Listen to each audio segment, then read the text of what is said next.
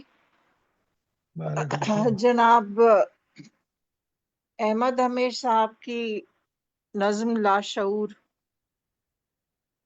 اور سفید پانیوں کے نام، تو یہ نظم پڑھ کے تو ایسا لگتا ہے کہ یہ آج کل کے حالات، آج کل کا جو انسان ہے کنٹمپریری، اور جو اس کو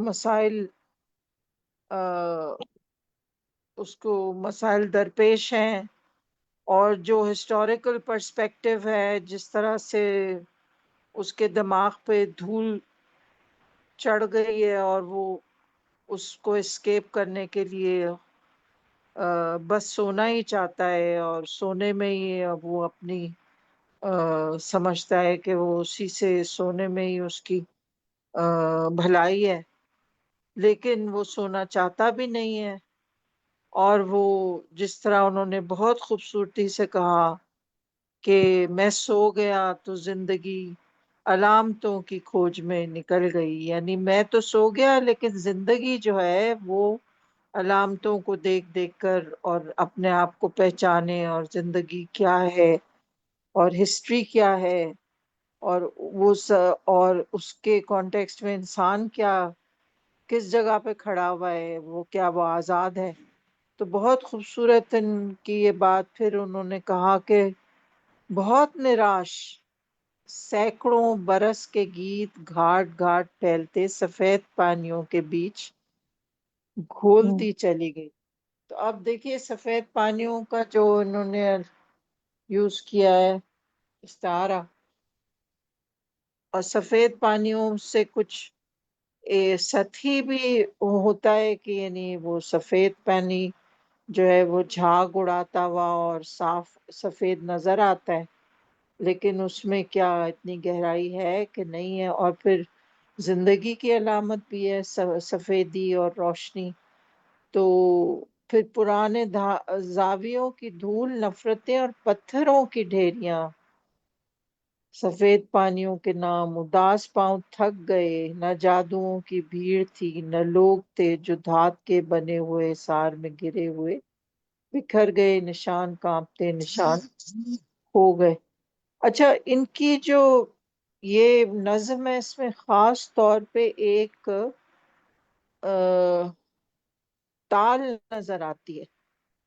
جب آپ کلاسیکی رقص کرتے ہیں اور جب آپ ان کو دیکھتے ہیں، یہ جو ہماری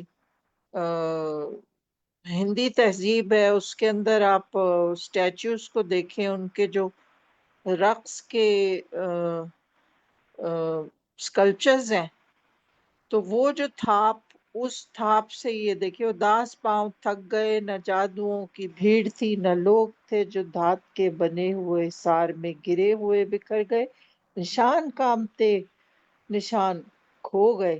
بالکل ایسا لگ رہا ہے کہ یہ نہیں، یہ باقاعدہ کتھک کی بیٹ پہ یہ لکھا گیا ہے. اس قدر اس کے اندر امیجری ہے، اس قدر اس کے اندر ایک چھاپ سنائی دے رہی ہے، اور بہت ہی خوبصورت یعنی آپ کو اس کو آپ کہہ سکتے ہیں کہ خوبصورت انداز میں یہ آپ کے کان میں یہ پڑ رہی ہے. اور لیکن اس کی جو بات کی گہرائی ہے اور بات کی صفاقی یا حالات کی صفاقی میں جو انسان گھرا ہوا ہے، اس کی وحشت اور اس کی جو آپ کہہ سکتے ہیں کہ اس کی جو اگلینس ہے وہ بھی اسی طرح کھڑی ہوئی ہے. تو یہ بہت ہی کمال فن سے لکھی ہوئی نظم ہے. اور پھر انہوں نے جو سنگترے کی خاش کا بہت خوبصورت، یعنی سن کو انہوں نے سورج کو سنگترے کی خاش کو کس طرح سے اس کو آپس میں ان کو ملایا ہے. اور پھر اس کے آگے جو بھی انہوں نے چیزیں لکھی ہیں، تو یہ ہوا چلی تو دور دور دھند سے ہٹے ہوئے گھروں کی مون بستیوں میں فاصلوں کے تیز سنگ بج اٹھے. اب یہاں دیکھیے انہوں نے کتنی خوبصورتی سے بیان کیا ہے کہ ایک تو دھند سے ہٹے ہوئے گھر، یعنی گھر جو تھے وہ نظر ویسے ہی نہیں آ رہے تھے، اور دوسرے فاصلوں کے تیز سنگ، یعنی گھر ایک دوسرے سے بجائے جڑے ہونے کے دور، انسان کی ایک دوسرے سے دوری، انسان کی ایک دوسرے سے فاصلے. اور میں کہتی ہوں کہ اس میں جو ایگزسٹینشیل کرائسس ہے انسان کا، اس کو بھی انہوں نے کتنی خوبصورتی سے اجاگر کیا ہے. اور پھر انہوں نے ایک ہوپ دکھایا ہے کہ جہاز کوئی آ رہا ہے پانیوں کو چیرتا، وہ آ گیا، مگر یہاں کی بستیوں میں کون ہے جو آس کی شکھا لیے سپاٹ سرد ریت پر کھڑا رہے. تو اب دیکھیے انہوں نے جو جہاز کو علامت بنایا ہے کہ وہ کس طرح سے جہاز آ رہا ہے، یعنی جہاز اب ہم دیکھتے ہیں یہ کتنا کنٹمپریری، یعنی کتنا فیکچول انہوں نے یہ ایپسٹیمک یہ بات بتائی ہے کہ جہاز گڈز لے کے آتا ہے، ایک طرح کا ہوپ ہوتا ہے کہ لوگ آ رہے ہیں اور سامان آ رہا ہے، اور ایک تجارت جو ہے ایک طرح سے انسانی بقا کے لیے اور معاشرت اور معیشت دونوں کے لیے کتنی پرومسنگ اور ہوپ ہوتی ہے، لیکن پھر اگلے ہی اس میں کہتے ہیں کوئی نہیں کوئی نہیں، تو کیوں نہ بجھی ہوئی دشاؤں کو سمیٹ لیں، تو کیوں نہ اور سو رہیں۔ تو پھر یہی ہے کہ پھر انہوں نے یہ بتایا ہے، اور ابھی اس وقت بھی ہماری بھی یہی حالت ہے کہ ہم ہوپ سے ایکسپیکٹ تو کرتے ہیں، خوش بھی ہوتے ہیں، لیکن پھر ہم دیکھتے ہیں کہ یہ ہم اس سے استفادہ نہیں کر سکتے، اور پھر ہم چپ چاپ چادر اپنے منہ پہ لیٹ کے سو جاتے ہیں۔ تو یہ بہت ہی خوبصورت، اس میں ایک طرح سے انسان کے ہوپ، انسان کے ایگزسٹینشیل کرائسس، اور اس سب کو انہوں نے بہت خوبصورتی سے اجاگر کیا۔ اور یہ نظم جو ہے نا، یہ ہر ٹائم کے لیے، اور میں کہتی ہوں کہ جو آج کل کا انسان ہے اس کے لیے یہ نظم جو ہے، یہ نظم کبھی ختم نہیں ہوگی، مطلب یہ نظم کبھی پاسٹ کی نظم نہیں ہوگی، اور یہ ہر ٹائم پہ یہ اسی وقت کی نظم رہے گی، اور one of the most beautiful.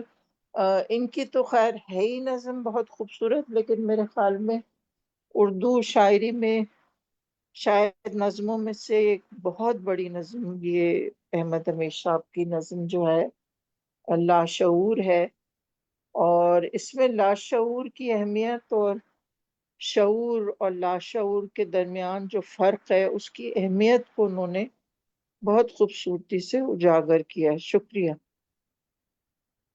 بہت شکریہ۔ بہت شکریہ ڈاکٹر مہر زیدی، بہت بہت شکریہ، بہت بہت اہم تجزیہ آپ کا نظم کے حوالے سے، اس نظم کا لاشعور احمد ہمیش کی نظم، اس پہ آپ کا تجزیہ کہ اس کی جو تراکیب ہے، اس کا جو ایک امپیکٹ ہے، یہ سارا جو ایک مجموعی تاثر ہے، اس کو آپ نے سمیٹا ہے اپنی گفتگو میں۔ میں ساتھ میں اب بات نجا منصور صاحبہ بھی ہیں، وہ خود بہت اچھی نظمیں لکھتی ہیں، اور نظم لکھتی تو ہے، بلکہ نظم کے جو تجزیاتی سطح ہے اس پہ بھی ان کا بہت مطالعہ ہے، بہت کام بھی ہے ان کا۔ تو میں نجا منصور سے درخواست کرتی ہوں کہ وہ بات کرنا چاہ رہی ہیں احمد ہمیش کی نظم پہ۔ جی جی جی، بہت شکریہ انجلا، بہت شکریہ۔ جناب صدر کی اجازت سے نظم پر بہت ہر پہلو سے بات ہوئی ہے، اور سب نے بہت عمدہ گفتگو کی ہے، اس کا بہت اچھا تجزیہ کیا ہے، اسلوبیاتی حوالے سے بھی اور ویسے تنقیدی نقطہ نظر سے بھی۔ تو میں اس کا مختصر سی اس پہ ایک بات کرنا چاہوں گی کہ نثری نظم میں بظاہر تو اس میں آہنگ نہیں ہوتا، وزن نظر نہیں آتا باقاعدہ، اس میں بحر یا باقاعدہ وزن نہیں ہوتا، لیکن ایک اندرونی آہنگ ہوتا ہے جو اس نظم کے اندر موجود ہوتا ہے، اور وہ اس کو لے کے چلتا ہے۔ ڈاکٹر وزیر آغا جو ہے، حالانکہ وہ نثری نظم کو نثر لطیف کہتے تھے، لیکن وہ بھی اس بات کو مانتے تھے کہ نثری نظم کے اندر ایک اندرونی آہنگ ہوتا ہے جو اس کو نثری نظم بناتا ہے، جو اس میں جو شعریت ہے وہ واضح طور پہ اس میں محسوس کی جاتی ہے۔ تو یہ نظم جو ہے احمد ہمیش صاحب کی، بظاہر یہ نثری نظم ہے، لیکن اس میں جو ہے مجھے آہنگ بہت ساری جگہوں پہ نظر آیا ہے۔ جیسے اس میں پہلے نمبر پہ جو ہے وہ تکرار کا آہنگ ہے، جیسے اس میں پرانے زاویوں کی دھول اور سفید پانی جیسے استعارے جو ہیں وہ بار بار لوٹتے ہیں، جس سے ایک صوتی اور معنوی گونج پیدا ہوتی ہے۔ اسی طرح کوئی نہیں میں تکرار جو ہے وہ سناٹے کو اور زیادہ نمایاں کرتی ہے، جیسے ایک ڈوبتی ہوئی صدا جسے ہم کہتے ہیں۔ دوسرے نمبر پر اس میں جو ہے وہ وقفے اور ٹوٹے ہوئے جو جملے ہیں وہ بھی کہیں کہیں پہ ایسے اس کے اندر ردھم پیدا کرتے ہیں، جیسے نظم میں جملے اچانک ٹوٹتے ہیں پھر دوبارہ جڑتے ہیں۔ یہ ٹوٹ پھوٹ جو ہے لاشعور کی روانی کو ظاہر کرتی ہے اور پڑھنے والے کو ایک مخصوص ردم جو ہے وہ دیتی ہے۔ مثلاً وہ گاؤں اور گاؤں کی ندی پہ ایک پل کے جیسے آئینے پہ سنگ ترے کی سرخ کاش بارہا جو دھوپ میں چمک اٹھی. اس میں جملوں کی جو طوالت اور رک کا جو اس میں بہاؤ ہے وہ خود اس کی ایک آہنگ ہے. اس کے اندر آہنگ اس میں پڑھتے ہوئے بھی آپ محسوس کرتے ہیں. تیسرے نمبر پہ اس میں جو ہے وہ تصویریت جو ہے اس کا تسلسل ہے، جو منظر نامہ ہے وہ بھی اس میں آہنگ پیدا کرتا ہے. مثلا ایک منظر سے دوسرا منظر اور نرم بہاؤ کے ساتھ جب یہ جڑتا ہے، جیسے پانی، پل، بارش، دھند، جہاز، بستی، یہ جو تسلسل ہے یہ قاری کو ایک داخلی ردھم جو ہے وہ فراہم کرتا ہے. جیسے ایک دریا کی موجوں کی ہلکی تال، جیسے آپ دیکھیں نا موجیں ایسے جب آتی جاتی ہیں تو اس میں بھی ایک ہلکی سی تال محسوس ہوتی ہے. تو اسی طرح یہ ایک تصویری آہنگ ہے جو ان سطروں میں محسوس کیا جا سکتا ہے. نمبر 4 پہ جو مجھے ایک چیز محسوس ہوئی ہے وہ ہے اس میں صوتی کیفیتیں جو ہیں وہ بھی آہنگ پیدا کرتی ہیں. کچھ مقامات پر الفاظ کی جو صوتی تکرار بھی جو ہے اس کو آپ دیکھیں، جیسے سنگترے کی سرخ کاش، سین رے شین کی یہ جو آوازیں ہیں یہ بذات خود ایک سر پیدا کرتی ہیں. اسی طرح بجھی ہوئی دشاؤں کو سمیٹ لیں تو کیوں نہ اور سو رہے، یہ چیز بھی جو ہے یہ آپ دیکھیں یہ بھی صوتی تکرار پیدا کرتی ہے. تو یہ یوں ہم کہہ سکتے ہیں کہ یہ جو نظم ہے ان کی، یہ بظاہر نثری نظم ہے لیکن اس میں موسیقیت کے لیے وزن یا قافیہ جو ہے وہ اس پر یہ لکھی گئی ہے، مجھے فیل ہوتا ہے. بلکہ یہ منظر در منظر بہاؤ، صوتی ہم آہنگی اور جملوں کی جو داخلی روانی ہے اس کا انحصار آپ دیکھیں اس میں، اس نظم میں جو ہے وہ یہی اس کا اندرونی آہنگ ہے اور یہی جو ہے اس کی خوبصورتی ہے. اس لحاظ سے میں سمجھتی ہوں کہ یہ احمد حمیش کی ایک بہت خوبصورت اور منفرد جو ہے نظم ہے، جس میں ان کا اسلوبی اور فکری دونوں حوالوں سے ان کا جو شعری کینوس ہے وہ ایک منفرد اور بے مثال ہے. اور میں اسے ان کی ایک خوبصورت اور بہترین نظموں میں شمار کرتی ہوں اور یہ میری پسندیدہ نظموں میں شامل ہیں. میں جو ہے اس پہ مزید بہت سی بات کر سکتی ہوں لیکن کیونکہ وقت کم ہے تو باقی لوگوں نے بھی ابھی بات کرنی ہوگی، تو انشاءاللہ اس پہ میں ضرور ایک بہترین تجزیہ لکھوں گی. بہت شکریہ. بہت بہت شکریہ نجمہ منصور صاحبہ، بہت شکریہ، بہت عمدہ، بہت بہت خوب تجزیہ. اچھا یہی بات میں ابھی تھوڑی دیر پہلے وہ کر رہی تھی کہ اچھا نظم کا جو انجلا، لمحہ میں ہے. بھی کچھ کہنا چاہتا ہوں، آپ اگر اجازت ہے تو. جی جی جی، میں آپ ہی کی طرف آ رہی ہوں، میں آپ کی طرف آ رہی جی ہوں، آپ کی طرف آ رہی ہوں جی جی کیونکہ آپ دیکھیے، کی صدارت ہے تو میں پہلے نہیں آپ صدارت تو پارٹس. اس کو بے تکلف آپ میٹنگ سمجھیں کیونکہ ٹھیک ہے. فارمیلٹی. اچھا ٹھیک ہے. اچھا دیکھیں، میرا ساتھ رہا ہے ہمیش کے ساتھ بہت پرانا، میرے خیال میں کچھ جی 40-50 سال کے قریب. اور جہاں تک اس نظم کے متعلق میں کہوں گا، اپنے جو ساتھ رہا ہے اس کے متعلق کسی اور وقت، کہ یہ نظم دیکھیے انہوں نے ہمیش نے بہت ہی جو ہے معنی خیزیت کے ساتھ اس کا نام لاشعور رکھا ہے. دیکھیے لاشعور اور شعور کے ساتھ کا فرق تو یہی ہے نا کہ شعور تو رواں دواں رہتا ہے اور جو کچھ وہ پک اپ کرتا ہے وہ لاشعور کا سرمایہ بن جاتی ہے. تو یہ اپنے ماضی کو دوہرا رہا ہے شاعر.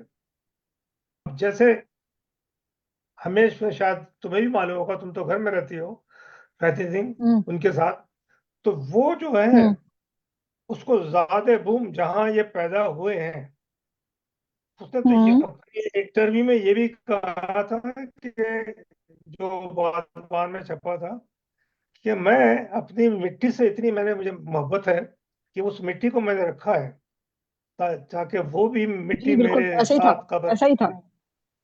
ہاں ہے. میں ٹھیک کہہ رہا ہوں کیا؟ بالکل ایسا ہی، تو وہ یہ مٹی ان کے ساتھ تھی. ہاں، تو یہ جو ہے اس کا مطلب ہے کہ وہ ہمیش کی کوئی بھی ہو، چاہے وہ نثری نظم ہو یا افسانہ ہو،